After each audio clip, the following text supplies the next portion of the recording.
ustedes. Daremos inicio a la ceremonia de entrega, reconocimiento al doctor Jean Meyer como profesor emérito del Centro de Investigación y Docencia Económicas. A nombre del CIDE, permítanme darle la bienvenida a todos ustedes por su amable compañía esta tarde. Nos encontramos reunidos en esta ocasión para celebrar un acontecimiento que llena de honor y de satisfacción a toda la comunidad del CIDE, que es precisamente la designación del doctor Jean Meyer como profesor emérito. Hoy tenemos el honor de entregar este reconocimiento por primera vez en la historia del CIDE a un académico de excelencia y a quien el CIDE ha tomado el honor de contar dentro de su planta académica desde 1993. Para iniciar este acto, solicito al doctor Enrique Carrero, director general del CIDE, nos dirige unas palabras.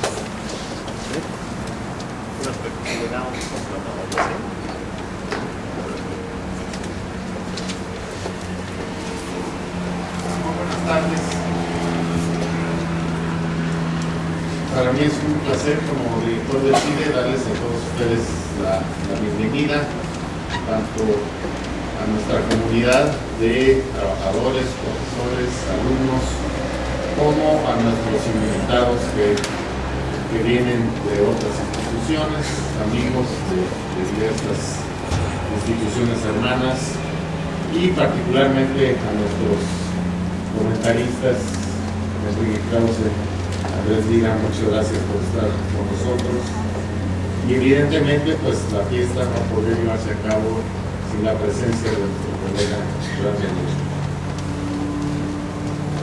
El CIDE cumple ya 35 años, todavía estamos festejando nuestro aniversario de los 35 años del CIDE, que es una edad joven para una institución académica.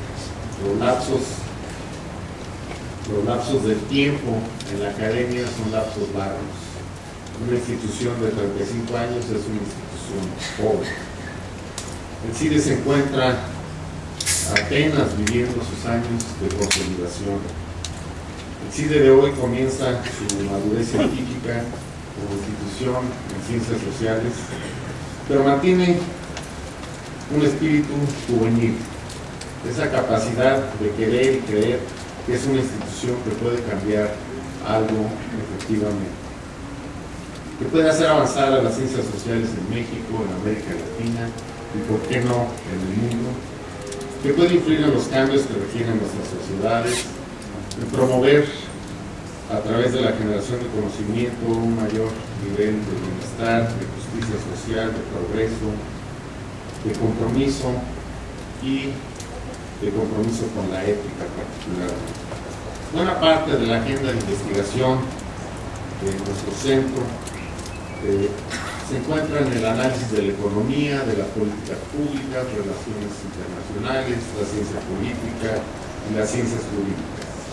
Pero desde hace años hemos decidido no quedarnos solo en ese plan. El CIDE busca equilibrar su aproximación al conocimiento y a la formación de estudiantes, integrando la historia como parte esencial de su visión. En ese trayecto, el CIDE promueve una visión más humanista del conocimiento. ¿Cómo podríamos preocuparnos por lo social sin hacer de una visión en torno al hombre el centro de la ecuación de esta agenda de investigación? El CIDE confirma de esta manera su vocación, su misión de combinar el conocimiento robusto, sólido, riguroso en las ciencias sociales con las expresiones más profundas, sensibles e imaginativas de la creatividad humana a través de la historia. Ese trayecto institucional que vengo de describir no podría explicarse sin la presencia de Jean Meyer en la comunidad de profesores del centro. Sin duda alguna, Jean ha sido el artífice de la construcción de ese CIDE con una visión humanista, amplia y trascendente del conocimiento. Desde 1993, año en que Jean llega al CIDE a invitación de Carlos Ladrich, entonces director del centro, Jean comienza el arduo trabajo de preparar el terreno para sembrar esta inquietud de lo histórico en la visión del CIDE. En el año 2000, con el apoyo de Carlos Elizondo, entonces director del centro, surge la primera cosecha de esa siembra con la creación de la División de Historia, con un grupo que, combinando la experiencia con la juventud, ha logrado en muy pocos años tener una presencia no solo nacional, sino internacional. Esto a través de la revista Histo, fundada también por Jean Meyer, como de las diversas actividades de docencia, publicaciones y presencia de los colegas de esta división y de este grupo de trabajo en eventos académicos de gran relevancia. La contribución institucional de Jean Meyer es clara. Más allá de su enorme obra académica personal, que no habría por qué cuantificar, pero no resistí la tentación de hacer referencia a los 78 libros, 78 capítulos del libro y 253 artículos publicados, para que vayamos los demás investigadores acumulando también, aunque dudo que lleguemos sobre todo a este nivel de calidad, más allá de la cantidad de su producción. Pero más allá de esa obra, el entusiasmo de Jean Meyer por empujar a jóvenes investigadores, por emprender proyectos diversos y por tener siempre una presencia enriquecedora para el crecer del CIDE, son cualidades que han caracterizado su paso por esta institución. Como parte del aniversario 35 del CIDE, consideramos importante instituir la categoría de profesor emérito en el centro. Este reconocimiento para Jean Meyer es muy justo. Es muy justo porque es alguien que claramente ha trascendido en su trayectoria académica y en su contribución institucional. A nombre de la comunidad del CIDE, gracias, Jean, por tu trabajo incansable por este centro. Gracias por la calidad de tus enseñanzas y por tu compromiso con el saber. En este día de festejo los profesores del CIDE, que acostumbramos festejarnos el 15 de mayo, aun cuando no pertenecemos a ningún sindicato nacional de trabajadores. Pero, aún así, para nosotros es muy importante, muy simbólico que en este día una carrera ejemplar como la tuya sea reconocida. Muchas gracias.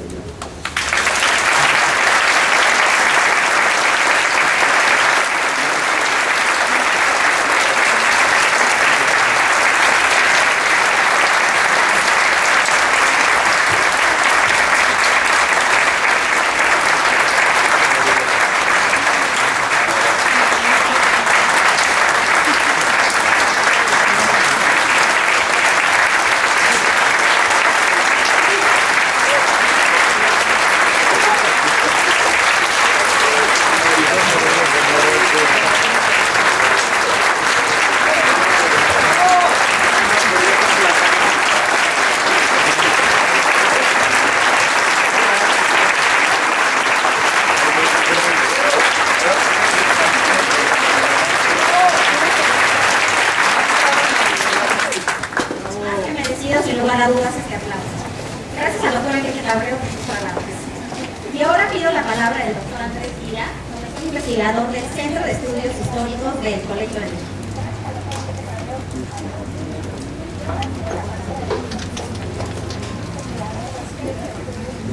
Gracias.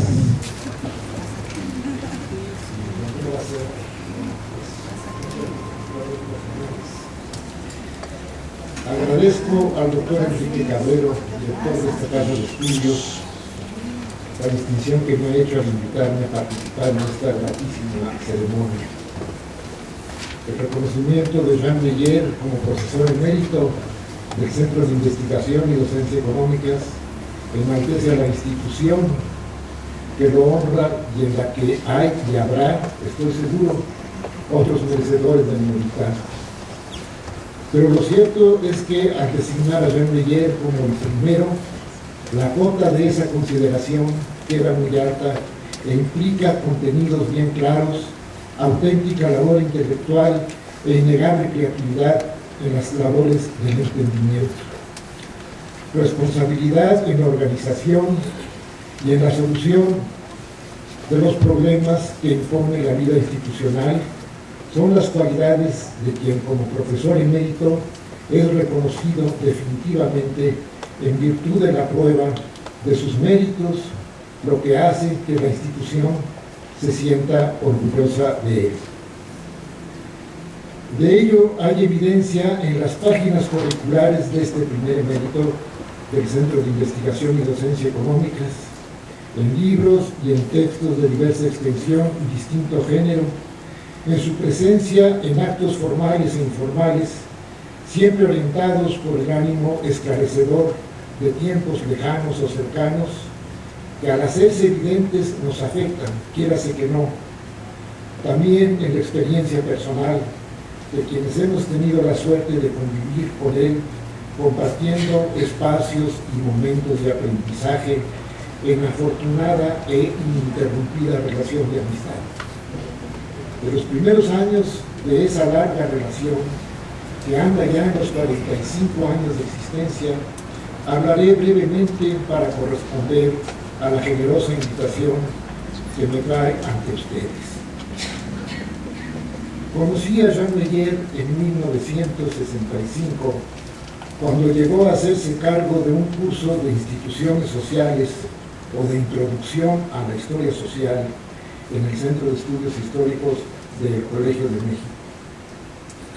El nombre de la asignatura no me queda claro por la disparidad entre el recuerdo y lo que hay en los papeles que he visto en días pasados.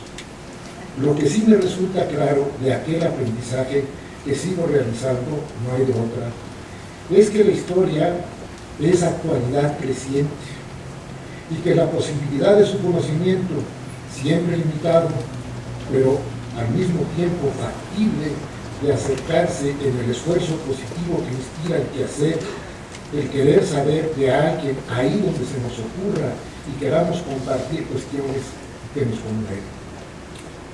En 1965, Jean Meyer traía como ocurrencia y empeño el movimiento cristero, la tormentosa década de 1926-1935,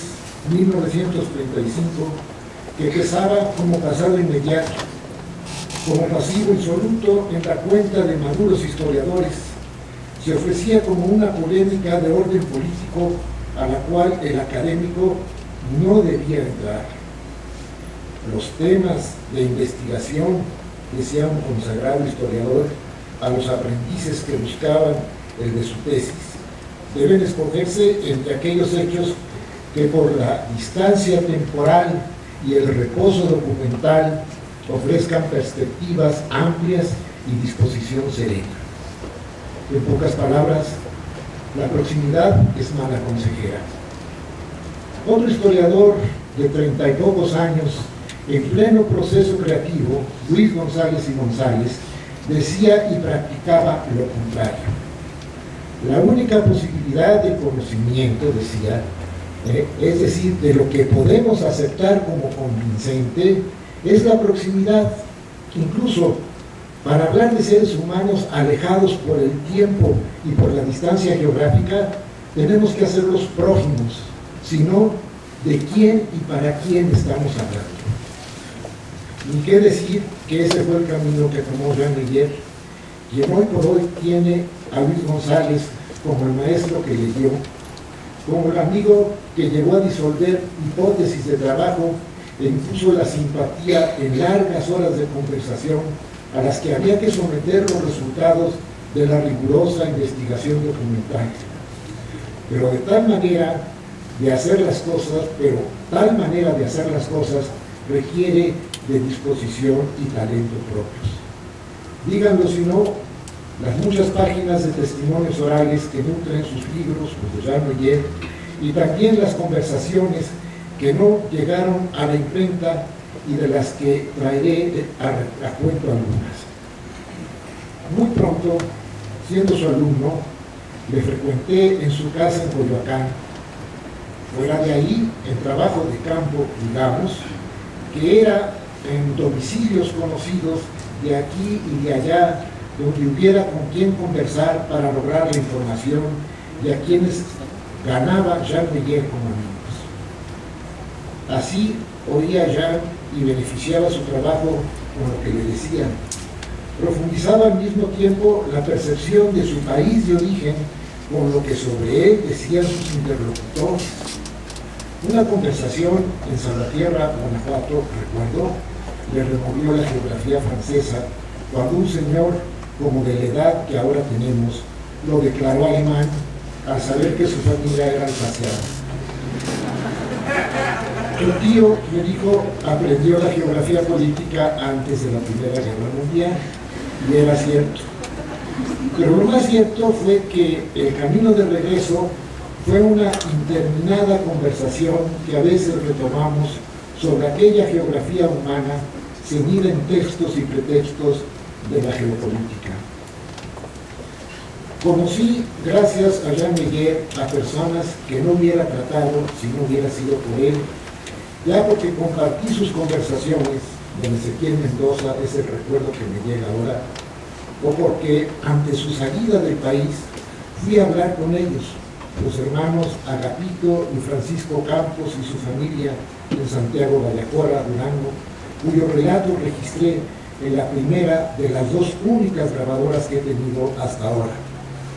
La otra, una Uger que compré para grabar a los guapangueros en la Huasteca, aconsejado por Raúl Helmer, otro inolvidable amigo cuya presencia debo a Jean Meyer. También, quiero reconocerlo públicamente, conocí de otro modo, mejor por supuesto, a personas cercanas en el espacio y tiempo, más o menos remotas a mí por mi falta de sensibilidad y de ocasión precisa. Don Justo, mediero del rancho de Dolores a Cuchiclancito, en Querétaro, a quien conocía y a quien presenté con Jean para que le hablara sobre sus actividades en la cristiada. Aquel hombre era un universo andante, un cosmos en el sentido del mundo ordenado y jerarquizado con categorías de la patrística, andaba en pleno siglo XX. Esto era como en 1967. Lo oímos en la noche, durante el día no dejaba de trabajar, en su casa, sentados en el suelo. No había muebles, no había mueble alguno, sin que Jean se atreviera a profanar aquella austeridad con la grabadora que dejó a un lado y que, por supuesto, no se atrevió a prender. No se atrevió a encenderla. Lo único en aquella austeridad admirable era el fuego de un hogar primitivo, la atención de la familia que cocinaba y pasaba plato y tortillas, y la conversación de aquel asceta que explicó cómo y cuándo empezó, llevó a cabo y terminó su solitaria campaña contra el gobierno. No comulgaba con la violencia organizada por los contendientes. Razones claras tenía. Algo platicó después, porque siempre terminaba lo que empezaba, sobre la fiebre aftosa, la forma en que la Virgen María, en figura de su infancia, fue apareciéndoseles a los militares y a los gringos que llevaban a cabo la matanza de animales de la gente pobre. Así, la historia, como actualidad creciente por la recuperación intencionada, se resuelve en microcosmos y macrocosmos de los que nos toca dar cuenta. Pero solo podremos hacerlo en la medida en que hagamos una verdadera labor de acercamiento y elucidación. Si hemos cobrado conciencia de la humanidad, es precisamente por ese afán de acercamiento y expresión, tareas del entendimiento que Jean Meyer viene realizando hace mucho tiempo. Su paso por las instituciones en las que esas labores son posibles ha abierto más y mejores caminos. Hablo de los que abrió en el Colegio de México, en la Universidad de Perpiñán, en el Colegio de Michoacán, en el Centro de Estudios Mexicanos y Centroamericanos de la Embajada de Francia en México y en otros escenarios que dejo aquí porque habrá que considerar aparte lo hecho en este Centro de Investigación y Docencia Económica que nos honra a todos al reconocer como profesor investigador a Jean Meyer. Muchas felicidades, Jean, y muchas gracias.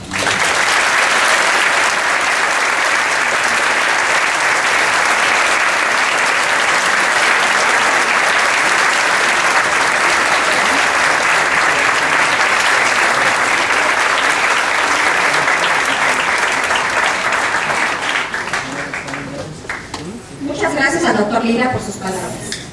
Ahora pido la participación del doctor Enrique Krause, director de Editorial Crío y de la revista cultural Letras Libres.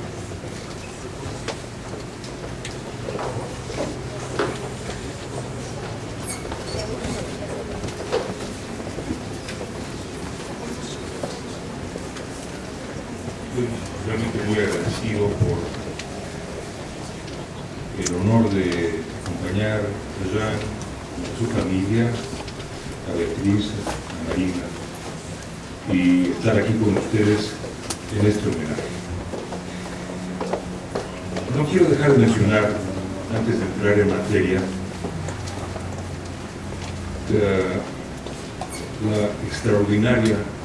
algo sobre la extraordinaria carrera de Jean Meyer, sobre todo en términos de su producción editorial. No voy a tomar ahora tiempo para hablar de su carrera, de sus responsabilidades administrativas, docentes, sino hablar un poco, mencionar un poco al azar algunas de las publicaciones. Jean ha tenido, por lo visto, 78 hijos, y no voy a mencionar más que aquellos que conozco, todos públicos y todos publicados. La Revolución Mexicana, los problemas agrarios y movimientos campesinos en México, La Cristiada, clásica obra en 3 volúmenes, el sinarquismo, Esperando a Lozada, Zamora ayer, Historia de los cristianos en América Latina, Envuelta, el campesino en la historia soviética y rusa, Los tambores de Calderón, su novela, varios tomos sobre Hidalgo, el conflicto de la Iglesia y el Estado y la vida cotidiana en México durante el siglo XIX, Samuel Ruiz en San Cristóbal, Yo en francés, biografía colectiva de los oficiales en la intervención francesa, Rusia y sus imperios, la cruzada por México, los católicos de Estados Unidos y la cuestión religiosa en México, el celibato sacerdotal, su historia en la Iglesia Católica.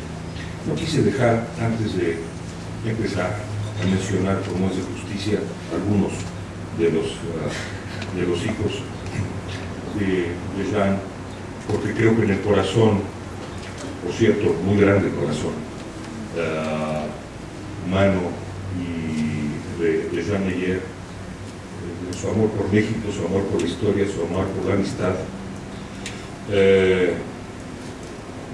en ese corazón sus libros ocupan el lugar central. Esto sin detrimento, claro, de su labor docente y de otras labores académicas, pero creo que el corazón de su biografía intelectual está en sus libros. Quiero recordar ahora una anécdota curiosa. Debe haber ocurrido en 1974. Daniel Cosío Villegas, que admiraba mucho a Jean Meyer, organizaba su seminario en el Colegio de México 2 veces por semana. Yo preparaba un libro en torno a su generación y lo veía con frecuencia. En ese seminario un día llegó don Daniel, absolutamente encantado, entusiasmado, porque estaba comenzando a leer el libro de su querido Jean. Lo pronunciaba de manera magnífica, porque hablaba muy buen francés. Y nos dijo que acababa de hablar con Joaquín Díaz Canedo, el director de Mortiz, para encomendarle que de inmediato se diera la tarea de traducir y publicar La Revolución Mexicana, libro que Jean había publicado el año anterior en Calmán de Libros. Al día siguiente, a los 2 días, José Villegas volvió a presentarse en el seminario y nos dijo que le habló a Díaz Canedo para decirle que por favor no publicara el libro. ¿Qué había pasado? Bueno, José Villegas era hijo directo, genuino, legítimo de la Revolución Mexicana, de la mejor faceta de la Revolución Mexicana, la de quienes habían querido hacer algo por México, sobre todo en el ámbito cultural, y hasta cierto punto hay que decir que lo habían logrado. Fueron los grandes constructores de instituciones. Y entonces escribía sus memorias, estaba en el tramo final de su vida, y consideró que, a pesar del cúmulo, del torbellino de verdades que contenía ese libro, era simplemente demasiado revisionista. Le asustó ver la realidad. No creo que deba hablar aquí de una censura, simplemente consideró que el cúmulo de datos y la presentación de Jean revisionista le resultó a él, hijo de la Revolución Mexicana, demasiado. No obstante, era tal su afecto y su admiración por Jean que le pidió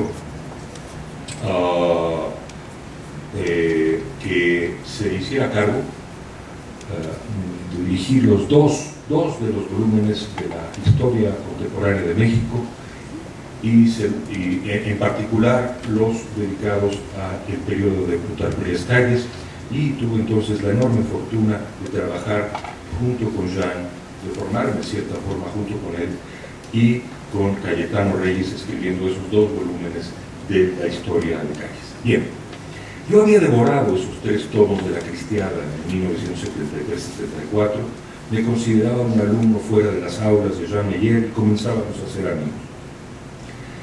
A sabiendas de que Cosío Villegas había dado esa opinión, aunque yo creía que secretamente, siempre creí que secretamente estaba de acuerdo con ella, publiqué en plural una reseña sobre el libro de la Revolución de Jean.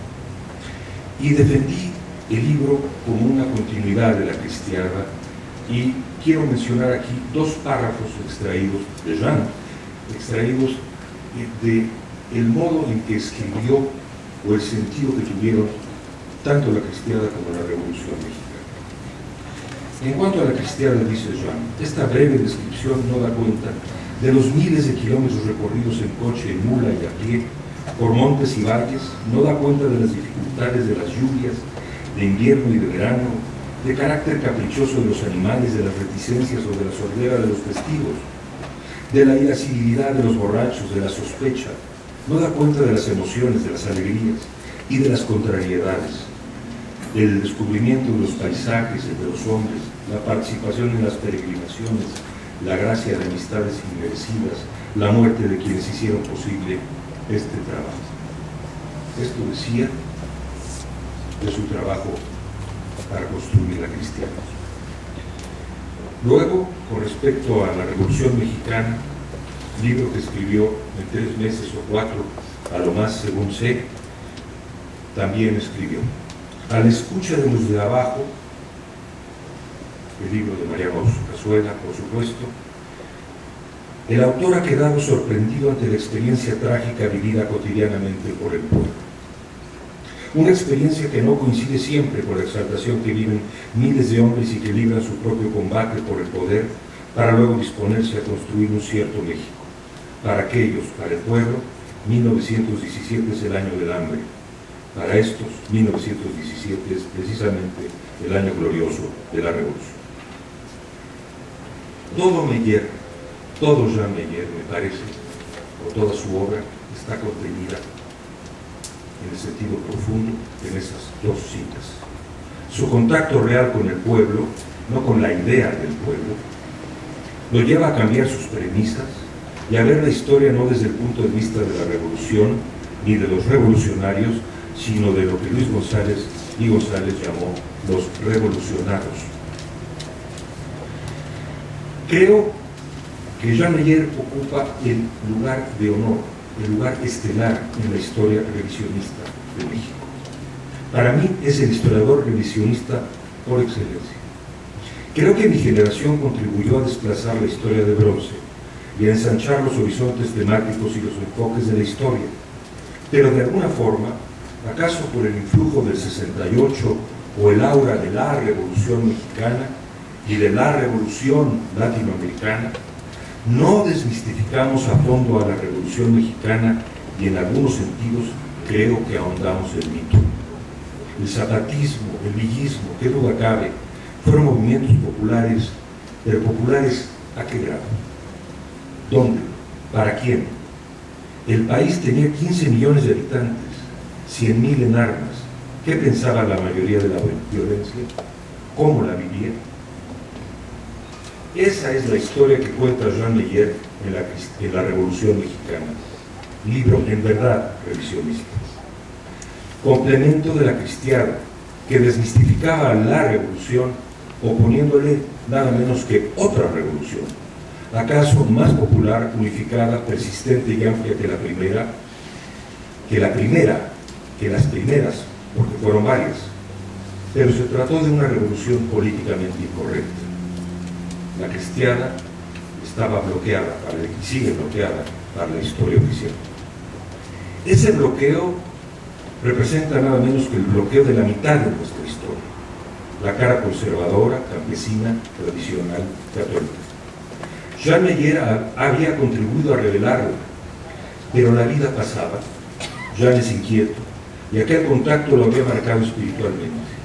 Muchos de sus libros sobre la otra historia de la independencia del siglo XIX y del XX se entienden como un viaje espiritual hacia la entraña cristiana de México, a la escucha de sus campesinos opuestos al canon y al poder liberal y después revolucionario. Así se entiende también su interés en el cruce exacto del neozapatismo y el catolicismo encarnado en el obispo Samuel Luis. Y así se entiende también su fascinante aventura intelectual por la historia de Rusia, su campesinado y su espiritualidad cristiana, paralelas en varios sentidos a las mexicanas. Las prendas, como decía José Villegas, que adornan a Jean Meyer: solidez científica, emoción intelectual, pasión moral, amor a su objeto, rasgos que faltan a menudo en el frío academicismo de nuestro gremio. Celebro mucho acompañar a Jean en esta ocasión tan grata y ser parte de este reconocimiento tan merecido. La generosidad no es un rasgo del ambiente académico en México, ni tampoco me parece del gremio de los historiadores. Por eso me complace doblemente estar aquí, no solo por el acto de justicia a Jean, sino por la honra que para el CIDE significa honrar. Al amigo Jean, quiero agradecerle hoy su comprensión y tolerancia, sus enseñanzas y sus obras, su solidaridad profesional y su inolvidable solidaridad personal. Estoy seguro de que el alma de nuestro amado maestro Luis González celebra hoy también aquí a Juanito, su amigo fiel, su discípulo predilecto. Muchas gracias.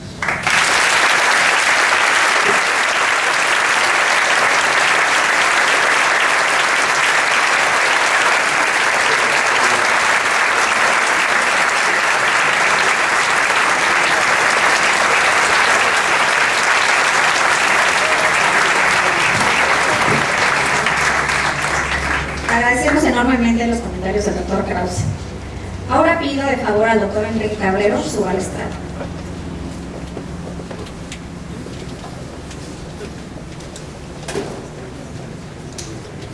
Doctor Enrique Cabrero, solicito atentamente usted entregue el reconocimiento al doctor Jean Meyer como profesor emérito del Centro de Investigación y Docencia Económicas.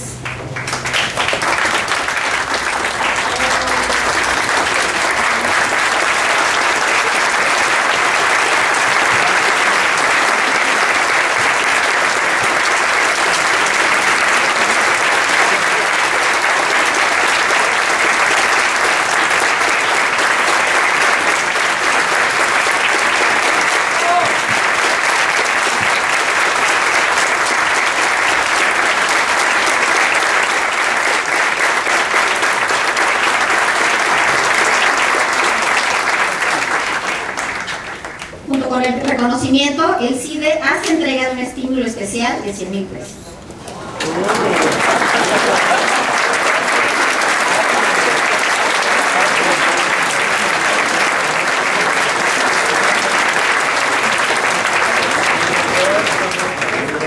Doctor Jean Meyer, muchísimas felicidades. Enhorabuena por este reconocimiento.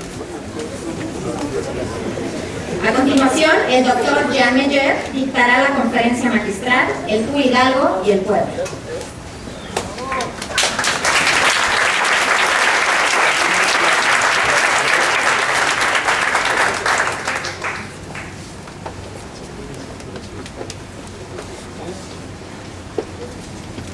que aquí tengo a la mano una fotografía que tomó Andrés en junio de 1969 en la Sierra Gorda, de Querétaro, camino a Villa Victoria, donde fuimos a entrevistar señoras ya grandes, una señora Guadalupe Chairis, viuda de un cristero que había sido terriblemente atormentado, torturado antes de morir.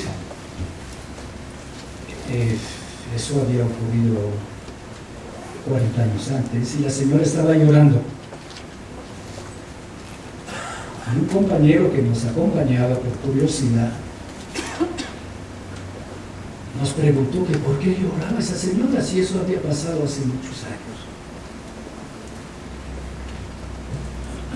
Pues todo ha pasado hace muchos años y pues debo empezar por las gracias.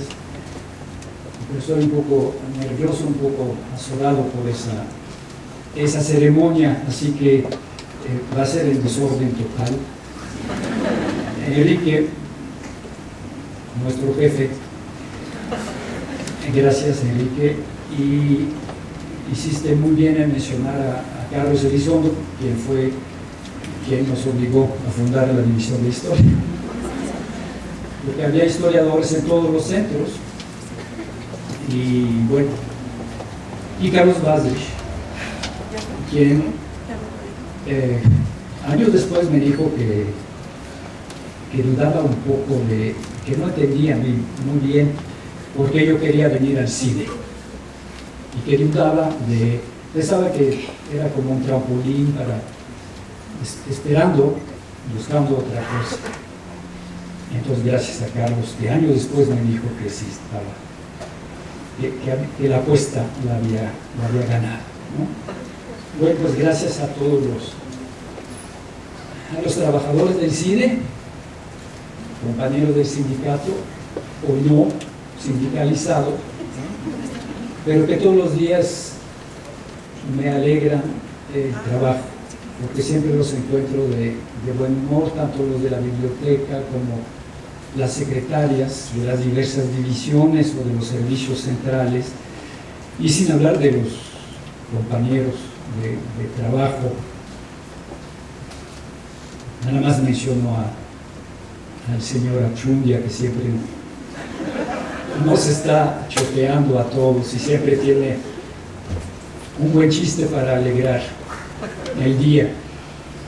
Bueno, gracias a todos los colegas, no mencionaré a nadie porque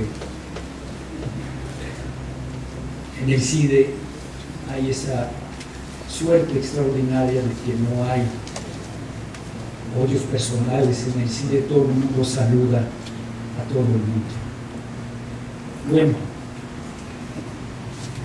cuando hay pocos rituales para marcar las vueltas de la rueda de la vida, si todos los acontecimientos se vuelven parejos, sin ceremonia, para marcar el momento, si uno se casa en ropa ordinaria, o no se viste de negro a la hora de enterrar a su muerto, entonces la vida se vuelve gris, y gris sobre gris. Bueno, hoy faltaron las elegantes togas y los ridículos birretes, pero nos pusimos saco y corbata. Bueno, después de los amistosos y realmente emotivos masajes de ego, es una fórmula de Luis González, que decía que los masajes de ego son muy agradables. No quiero abusar de su paciencia al imponerles una solemne ponencia. La ponencia la tengo hecha. Se llama La participación popular del movimiento de Hidalgo 1810-1811. Pero prefiero dar la palabra a Jorge Ibargüengoitia, quien en Los Pasos de López, libro que compramos en Zamora tan pronto como salió en 1981, 1982, y que Andrés nos comentó de manera espléndida porque, bueno, Andrés es de una familia con muchos siglos de presencia en el Bajío, y esa historia es casi una historia personal y una historia de familia. Hace poco estábamos encontrando unos tíos, antepasados, chosnos, que asistieron a la muerte de su padre a mano de, no se sabe si un insurgente o un bandido, pero que decía que se trataba de matar chaquetas siendo el apodo de los españoles de España, de los peninsulares. Y Andrés en muchas ocasiones me hizo ver que Jorge Ibargüengoitia en realidad estaba retomando una tradición oral, porque en Guanajuato y en la ciudad de Guanajuato concretamente, lo de Hidalgo es lo de ayer. La gente no conoce la cronología, pero sí sabe de qué se trata. Una vez entrevisté a una vieja señora a propósito de la cristiada y me contaba tanto de la cristiada como de la entrada de Hidalgo a Guanajuato. Y cuando le pregunté, ¿cuándo fue eso? No, hace muchísimos años. ¿Cuándo? Pues cuando la revolución. Para ella todo se juntaba. Pero ella te decía el color del caballo de Allende, y cómo se había resbalado en unas frutas, y era día de tianguis y había basura en las calles. Y eso se encuentra en los pasos verdes. Así que en el libro de Robert Graves, Yo Claudio Emperador, hace decir a un historiador, a un viejo historiador romano, le hace decir que la historia es un juego de ancianos. The history is an old man's game. Bueno, ya que llego a viejo, y es la verdadera justificación del emeritazgo,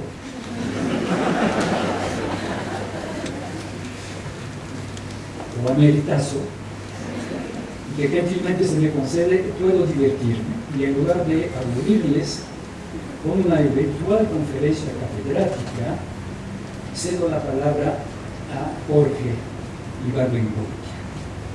Para empezar, tiene una educación visual, cinematográfica, física de Hidalgo extraordinaria. Antes de conocerlo, lo vi 3 veces en el camino a Cañada.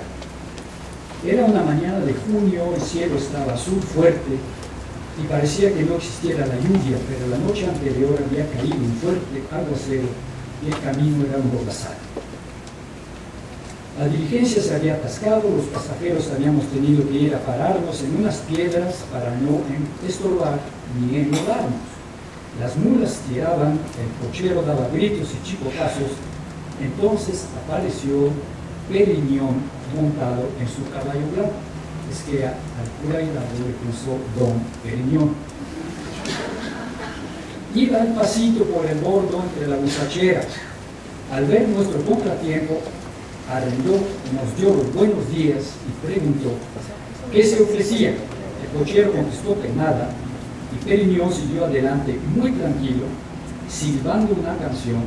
Después supe que él mismo las componía, cosa que Carlos Cerrón me ha confirmado, el gran especialista, el mejor biógrafo de Hidalgo. No llevaba sombrero y tenía la calva requemada por el sol. Se sabía que era padre por el alzacuello, pero en vez de sotana llevaba pantalones y botas con espuelas. Caballaba dejando colgar el brazo izquierdo en cuya mano llevaba siempre la vara que usaba para espantar perros. Hay también en el elenco una evocación muy bonita de la corregidora que conocemos siempre en efigies feas, horribles, y que presenta, la llama Carmelita, y dice: Carmelita estaba sonrosada, tenía la boca carnosa, su mirada refugía, el pelo era como azabache, iba vestido de azul. Y ella coquetea y seduce y lleva al compro a todos los jóvenes oficiales de la región. Bien. Para los historiadores que buscan siempre ideologías profundas como causa de los movimientos, ahí está ese joven oficial que también lleva un nombre de champán, se llama Chandon, el teniente Chandon. Lo buscan y lo meten en el complot porque en un consejo de guerra tomó la defensa de un oficial criollo contra un oficial cachupín. Entonces lo hacen comparecer los de la tertulia, los conjurados, y le interrogan. Dice aquí que usted fue testigo de la defensa. Sí, pero mi testimonio de nada sirvió, confesé. El resultado del juicio no nos interesa, me corrigió Contananza. Diego es el corregidor, es el esposo del corregidor, me pidió que explicara el caso. Dije que una noche estábamos varios oficiales de sobremesa y Serrano había dicho que el país estaba mal gobernado y que si de gobernar mal se trataba, lo mismo podría hacerse desde México que desde Cádiz. Los españoles que oyeron esta frase fueron con el coronel y acusaron a Serrano de traición a la corona de España. ¿Y qué defensa hizo usted de la posición de Serrano? Dije que estaba borracho cuando había dicho la frase ofensiva. Sentí que no había contestado bien, que todos habían estado esperando otra respuesta, pero no sabían cuál. Entonces uno sale en su ayuda. Como tú dijiste, Luis, lo que importa no es el resultado, sino que el teniente haya salido en defensa de un oficial independentista. Entonces hay un segundo asunto. Dice Paco que usted protestó ante la intendencia del cantón porque en una promoción se dio ascenso en un español cuando había un mexicano con mayor antigüedad. Era un asunto embrollado, el español era Topete, a quien en el cantón conocíamos como Eligio, para no tener que decir Eligio de puta.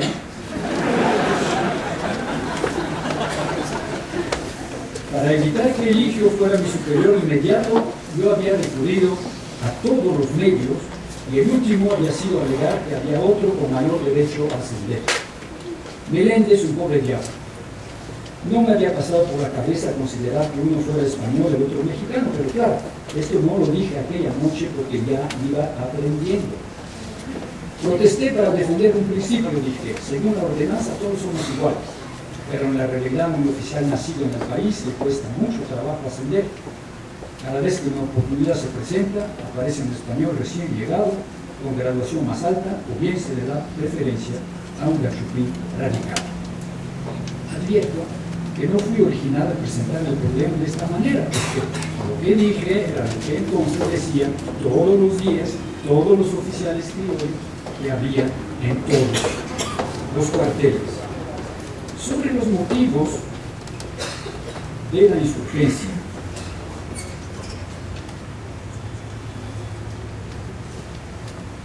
el señor cura, aquí Periño, cura Hidalgo, le explica por qué lo han traído a ese lugar. Es que necesitamos un artillero. Y entonces me presentó aquel panorama que debería haberlo hecho famoso. Primero expuso las causas del descontento, las desigualdades, la frustración de los criollos. Yo, por ejemplo, no podía aspirar a ser coronel, ni aunque viviera 100 años, en el gobierno, etc. Pero si en México la situación era mala, en España la cosa estaba peor. El rey prisionero, el país ocupado por los franceses, la Junta de Cádiz no sabía lo que quería. ¿Estás de acuerdo o no? Sí, estoy de acuerdo. Al oír esto, presentó la solución. Unos amigos hemos decidido acabar con este desorden.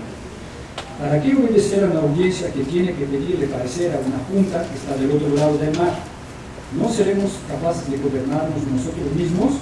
Vamos a formar una junta en Cañada, es en realidad Dolores. La Junta de Cañada se va a llamar. Expuso el mecanismo legal y dice que todo eso se va a hacer sin violencia. Y le dice al teniente, estás llamado a ser uno de los padres de la patria, vamos por un camino que con el tiempo han de recorrer cientos de miles de hombres, pero nosotros vamos a la cabeza. Esto quiere decir que tendremos oportunidad de hacer las cosas a nuestro modo sin violencia, sin empellones. Y efectivamente, el historiador lo puede decir, se trataba de dar un golpe seco, de hacer lo que los chupitos de la Ciudad de México habían hecho, arrestando, deponiendo al virrey Iturrigaray. Y luego hay otra junta, una reunión ya muy clandestina. En la orden del día está, lo voy a brincar rápidamente, pero el primer punto es machetes. Y efectivamente, está documentado, el señor cura mandó fabricar no sé cuántos machetes, no sé cuántas lanzas, en fin, ahí está. Luego, balas para mosquetes. La producción está suspendida desde hace una semana por falta de plomo. Siguen y llegan a tratos con cabecillas. Periñón informó que había ido a la Sierra de Güemes y hablado con un bandolero apodado el Patotas. El asunto era cortar el camino real que une Cañada con la Ciudad de México. El Patotas se había comprometido a hacerlo cuando Periñón se lo ordenara. Pero el Patotas, ¿qué gana? Quiso saber Juanito. Juanito es un anciano sacerdote que existió y que fue de los que a última hora se arrepintieron y denunciaron por ese asunto del complot. Se vio claro que la pregunta no le caía bien al cura. Se conforma con lo que le coja, dijo. ¿Lo que le coja de qué? Lo que le quite a la gente que pase, explicó Periñón. Juanito se puso más pálido que de costumbre y se levantó para decir: protesto. Si esta junta entra en tratos con bandoleros, será para mí un cargo de conciencia pertenecer a ella. Y todos tratan de hacerlo ver, de cortar el camino real, es una necesidad estratégica, etc. Y Periñón insiste, la independencia de la Nueva España va a lograrse por medio de un acto pacífico perfectamente legal. Bastará con redactar un documento y firmarlo. Después daremos a conocer el suceso en todo el país por medio de bandos y estoy convencido de que será recibido con beneplácito por la mayoría de la población. El problema que tendremos entonces será el de formar un gobierno. Y pasan al punto siguiente: instrucciones para el día del cordonazo. A la salida, el señor cura sale con el joven teniente. Estábamos dando vueltas en el patio de la casa. El cura se agachó y le cogió un aguacate. ¿Tú crees? Le pregunté, porque él exigía en el Twitter que la proclamación de la independencia va a ser tan fácil como la pinta. Va a ser tan fácil, dijo Periñón, abriendo el aguacate y viendo que estaba podrido, como quitarle una tortilla a un perro. Entonces lo oí decir por primera vez: mientras los españoles no se vayan o sean enterados, no vamos a quedar en nada. La junta es como un aguacate, tiene cáscara, carne y hueso. La cáscara son los soldados de tu batería, los feligreses de mi parroquia, los 200 hombres que dicen que tienen Allende y Arasó. La carne son los que van a la casa del reloj, donde se reúnen para el complot. Unos días ensayan una comedia, otros traman una revolución, pero siempre creen que dirigen la música. Saben que hay cáscara, pero no que hay hueso. El hueso fue lo que conociste aquella noche. Y enumeran los 4 dirigentes y un servidor. Dicho esto, tiró el aguacate y se limpió los dedos con un pañuelo colorado.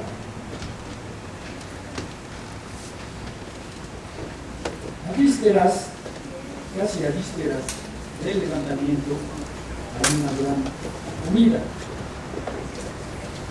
con peninulares y con criollos.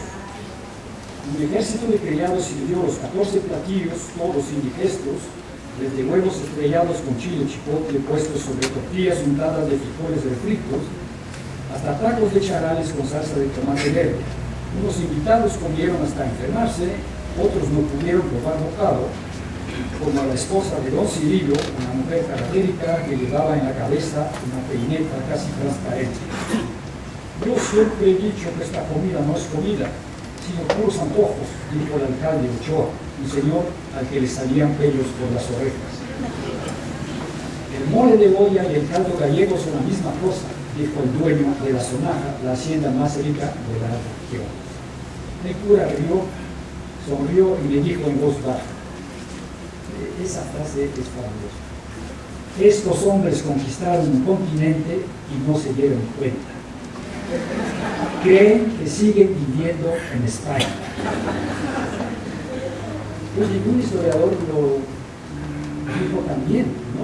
Que en realidad es gran parte de nuestro problema a ese momento, a vísperas de la independencia, ¿no? Y el señor cura, ya bien entrado el mes de septiembre, mandó llamar al teniente Matías, creo que se llama Matías Chambón. Y entonces él llega, y cuando llega a Dolores, todos los trabajadores lo miran con desconfianza. Yo dije, ando buscando al señor cura Periñón. Cambiaron de actitud. Casi se peleaban para enseñarle el camino. Atravesé el pueblo con media docena de guías. Aunque está recargado en la sierra, Dolores es plano, las calles son de tierra, las casas del piso y no tienen aleros. Desembocamos en la plaza que es ancha y pelona, la iglesia por contraste es esbelta de piedra color de rosa. Periñón estaba en el atrio supervisando a unos hombres que regaban con cántaros unos arbolitos. Cuando me vio, fue a mi encuentro con los brazos abiertos, los que estaban con él y los que llegaron conmigo se quitaron el sombrero cuando nos dimos el abrazo. De llegar a visitar, en realidad la meta es construir un cañón. Por cierto, inventa esta cosa hermosísima de que para saber cómo construir un cañón buscan la gran enciclopedia, la francesa, la de Diderot.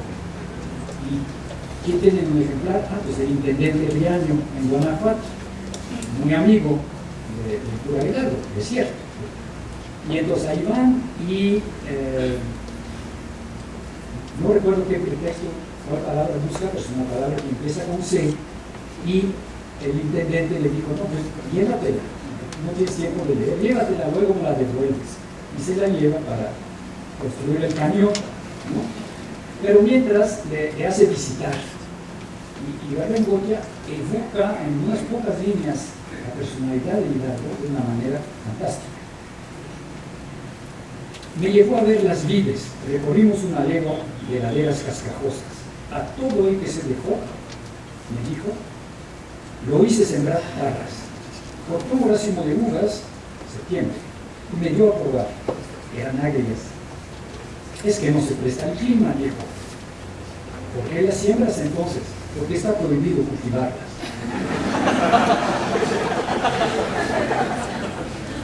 Saludamos a muchos campesinos pobres, pero para almorzar fuimos a casa de un hacendado. Periñón a todos los trataba igual y todos lo respetaban. Después me llevó a ver moras. Es un árbol excepcional, da sombra al que va pasando. Los niños se comen la fruta y los gusanos las hojas. ¿Qué más puedes pedir? Había plantado moras en la calzada, moras en la plaza, moras en el atrio, moras en el cementerio y moras en las huertas de todos sus amigos. Entramos en un cuarto oscuro donde estaban los gusanos de seda. Todavía no hemos logrado hacer un buen hilo, confesó, pero algún día lo haremos. Nunca lo hizo porque antes llegó el vendaval que nos levantó. Esa tarde me presentó a más de 100 hombres, sabía cómo se llamaban, dónde vivían, en qué trabajaban, qué mañas tenían, cuáles de ellos tenían enfermos en la familia, etc. Y después habla con el cura y dice, él le pregunta, ¿qué vamos a hacer si alguno de estos gafifines que andan pasando por ahí va con algún motivo a la fragua y ve al niño? El niño es el cañón que están construyendo. Espero que no ocurra, me dijo el cura, porque habría que matarlo.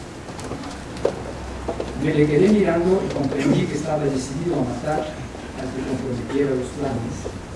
Y más tarde me di cuenta que también estaba dispuesto a morir. Le pregunté qué forma de gobierno iba a tener la Nueva España después de la Revolución y él dijo, puede ser una república como tienen en el norte, un imperio como tienen los franceses, pero es cuestión que francamente no me preocupa, porque sería raro que llegáramos a ver el final de lo que estamos comenzando. Hidalgo está citando a Hidalgo. Hidalgo le dijo eso a Allende. La primera vez le había dicho no le entro. Y cuando finalmente se decidió a entrar a la conspiración, dijo los que empiezan ese tipo de, no me acuerdo cuál es la palabra, empresa, no llegan a ver sus frutos. Así que Ibarmengoitia conoce también a los documentos históricos, no solamente a la tradición oral. Y bueno, pues el pobre teniente fue la primera vez que alguien dijo delante de mí que lo que habíamos emprendido podría, o mejor dicho, con seguridad, iba a costarme la vida. Esta noche, ya a oscuras en mi cama, me resigné y dije, así han de ser las revoluciones. Y me quedé dormido.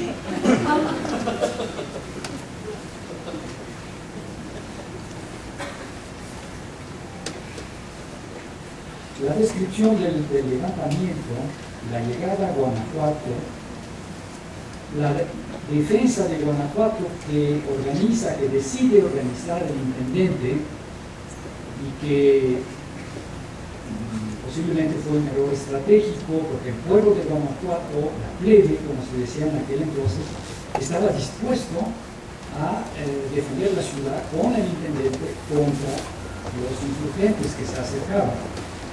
Pero Riaño cometió el error de encerrarse con soldados, todos mexicanos, en la Alhóndiga, esa extraordinaria, enorme, hermosa construcción que servía de granero fundamentalmente. Pero ahí también fueron a refugiarse los hombres, varones, españoles, peninsulares, sus mujeres mexicanas o no hispanas y sus hijos criollos se quedaron fuera y ahí se encerraron con su plata, con su dinero, con su tesoro, de tal manera que por un lado la plebe se sintió abandonada cuando ya había empezado a cavar trincheras para defenderse, y dos, se juntan en la Alhóndiga los granos, estamos a fines de septiembre, lo del año anterior se está terminando, la nueva cosecha todavía no llega, y el dinero y los gachupines, ¿no? Realmente como para focalizar todos los odios, toda la agresividad y todas las ganas sobre esto. Cuenta de manera espléndida la toma de la Alhóndiga y el final, que es de todos conocido, esa matanza indiscriminada que le hizo mucho daño a la causa del cura Hidalgo. Si un grupo de los sitiados quería todavía resistir para esa fecha, ya se había caído, tumbado las puertas. Se formaron en cuadro en el centro del patio, hicieron una descarga que fue funesta para ellos, porque no hizo más que enfurecer a nuestra gente. Se echaron sobre ellos y los hicieron pedazos. En otros lados del edificio había gente que quiso rendirse, de nada les sirvió, los mataron igual que a los que resistieron, igual a los soldados mexicanos que a los gachupines. Un hombre subió corriendo por la escalera, lo persiguieron y cuando lo alcanzaron lo echaron de cabeza al patio. Desde entonces hasta la fecha muchos nos han acusado a los jefes insurgentes de sanguinarios, que por qué no evitamos la matanza, porque no pudimos. Tratamos de detener a la gente pero no obedecieron. No era un ejército, era un gentío. Habían tenido muchas bajas, la resistencia había sido tenaz. Cuando los que estaban afuera entraron, mataron a todos los que estaban adentro. ¿Que fue culpa de los jefes? En parte, pero también culpa de los que resistieron y en parte de los que los mataron. Yo no maté a nadie, anduve de un lado para otro tratando de dominar a mi gente. Cuando logramos poner orden, Periñón hizo que tocaran al vuelo todas las campanas de la ciudad. A este tañido se agregó al poco rato un griterío lejano y vimos que por los callejones bajaba del cerro el gentío que decía: viva la libertad, viva la independencia, viva el señor cura. Y el cura me dijo: no sé qué hubieran gritado si hubiéramos perdido.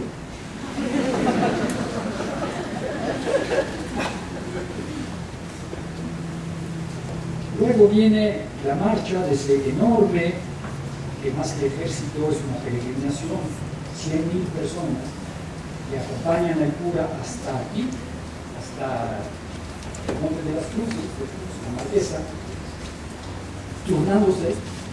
No son los mismos que vienen desde Dolores, unos pocos desde Dolores, pero caminan 2 o 3 días con el cura y se regresan a su pueblo, pero hay otros tantos que están con él, ¿no? Entonces, imagínense el paso de esa nube de langostas. Tienen que poner esas 100.000 personas. Entonces el camino es una cosa impresionante. Si me encuentro donde lo describe, al teniente le toca estar a la retaguardia. Entonces dice, el ejército que seguía creciendo y marchaba sin encontrar resistencia, marchaba lentamente. Yo pasaba el día independiente en la delantera, pero en las noches, cuando la columna acampaba, me reunía con los demás jefes para decidir los movimientos del día siguiente. Cuando platicaba con Aldama, que iba en la retaguardia, me parecía que marchábamos en ejércitos diferentes. En donde a mí la gente salía a regalarme manzanas, a echarme flores, y las muchachas a besarme en la boca, a él lo apedreaban o le cobraban los destrozos que el ejército había hecho a su paso. Es que yo iba a la vanguardia y él a la retaguardia. En un paraje desarbolado, un grupo de nuestros hombres pegó una casa nomás para hacer una fogata con las vigas y calentar las tortillas. Varios queríamos imponer castigos al que saqueara o hiciera perjuicio en las propiedades civiles. El señor cura se oponía. A veces decía, para un hombre cuya vida ha sido pura privación, el robo no es delito. Y a veces, algún aliciente necesitan estos pobres para ir a la guerra. Tanta autoridad tenía que nos ganaba la discusión y nunca impusimos castigos.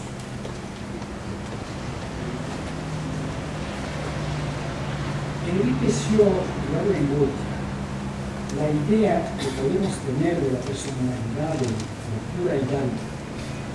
En un episodio que no está en ningún libro de historia, que yo sé, pero igual Andrés me puede decir que lo encontró, es el de las mulas. Antes del levantamiento, el día que fueron a buscar el tomo de la enciclopedia, que el intendente los recibió espléndidamente como buenos amigos, el cura lo lleva a visitar la mina de la Valenciana. Y para que viera, entonces para que yo viera cómo se hacía la torta. La torta es la mezcla que se hace del mineral con el cinabrio para separar la plata de las impurezas. Se ponen los ingredientes molidos en el fondo de un tanque, se agrega el agua y luego se meten mulas a dar vueltas para que con las patas hagan la mezcla. Periñón destituyó el cinabrio, carcome los cascos de las mulas y los pies de los arrieros. 50 páginas después de la toma de Guanajuato, de la toma de la matanza de la Alhóndiga, acompaña el cura Hidalgo y un pequeño episodio interesante. El 15 de octubre fue el Te Deum. Periñón puso al señor cura una condición para asistir. Voy a terminar rápidamente porque también es la condición que me pusieron para asistir. Que no hubiera sermón ni tropiezos. Ya he perdido bastante tiempo en la iglesia, dijo. Sin embargo, oyó con devoción a misa, que por fortuna fue breve. Cuando nos dieron la bendición, íbamos saliendo de la iglesia, me agarró del brazo y dijo, vamos. Fuimos primero a la cárcel, en donde Periñón soltó a los presos. Y después suben a la mina. El mineral está en los tanques y el agua lo cubre. Pero nadie estaba haciendo la torta porque los arrieros habían ido. Las mulas estaban en el corral. Periñón desmontó, fue a la entrada del corral Él mismo quitó las trancas, entró en el corral y arreándolas hizo que todas las mulas salieran y no dejó que nadie las agarrara. Montó a caballo y explicó a la gente que lo seguía: pongo en libertad a estas mulas porque han sido maltratadas y usadas para beneficio de unos cuantos. Las mulas se quedaron pastando en la orilla del río. Llegamos a unos kilómetros del Cide, llegamos a la batalla del Monte de las Cruces. Victoria insurgente, pero victoria costosísima en hombres. Cuando llegué a la cumbre encontré a Periñón pensativo, parado en el zacatal rodeado de cadáveres. Al verme sonrió un momento, después la sonrisa se desvaneció y me dijo: hicimos una matanza. En vez de festejar su triunfo, los soldados victoriosos andaban cargando un muerto, curándose las heridas o buscando entre el zacate algún amigo perdido. Y al día siguiente, cuando despiertan, Periñón me dijo: se fue la mitad del ejército. Y eso sí está en los documentos. No entendí lo que me decía. ¿A dónde? Desertaron. ¿Pero por qué los dejaron ir? ¿Dónde estaba la guardia? La guardia se fue primero. Era el segundo efecto de la batalla. Muchos de los hombres que participaron en el combate habían comprendido que no querían participar en otro al día siguiente. Desertaron sin que nadie se lo impidiera, porque la guardia había hecho lo mismo. Hicimos que la gente se formara en el zacatal para pasar revista. Nos dimos cuenta de que el ejército libertador seguía siendo enorme y mal disciplinado. Con un defecto nuevo, los ánimos estaban bajos. La deserción de la noche les ponía en la cabeza dudas que no disipaba el triunfo del día anterior. Y es cuando Hidalgo da la orden, que los historiadores dicen que no entiende hasta la fecha, de no entrar a la Ciudad de México, sino de regresar, de ir a Valladolid, Morelia, después a Guadalajara. Dio sus razones y ni al señor cura, ni a Allende, ni a mí se nos ocurrió hacer una avanzada para comprobar si realmente había una fuerza enemiga entre nosotros y la Ciudad de México. Saber que no iba a tener que dar otra batalla entusiasmó más a nuestros hombres que los ascensos y el dinero que Periñón les había repartido. Espontáneamente se quitaron los sombreros y gritaron: ¡viva la independencia! ¡Viva la Virgen Prieta! ¡Viva el señor cura Periñón! Periñón declaró inaugurado el monumento que decía: aquí vencimos, y el ejército se puso en marcha. Empezó a recorrer lentamente en sentido opuesto el camino largo que lo había llevado al cerro de los Tostones, que es el cerro de las Cruces en Guerrero. Muchas gracias. Es todo.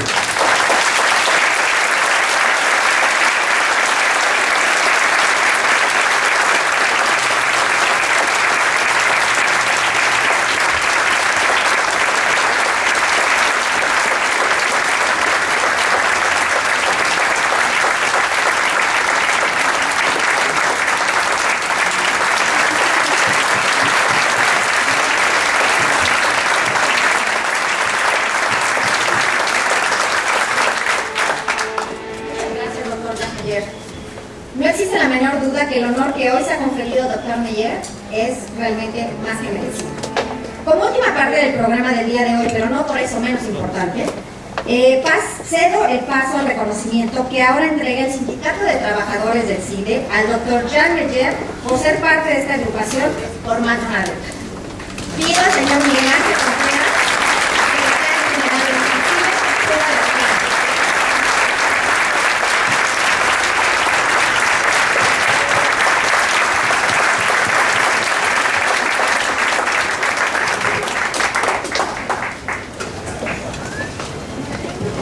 Buenas tardes a todos los presentes. Voy a hacer unas palabras para el presidente. Es para este orgullo hablar a nombre de todo el personal sindicalizado El día de hoy nos congratulamos porque un miembro sindicalizado ha recibido la distinción académica como profesor emérito del CIDE. Cabemos mencionar que este reconocimiento es gracias a su esfuerzo y dedicación, el cual ha adquirido al paso del tiempo, por lo que el Sindicato de Trabajadores del Centro de Investigación y Docencia en su brillante y destacada trayectoria como investigadores se enorgullece de cual ha dejado huella entre compañeros sindicalizados y alumnos de varias generaciones. Felicidades.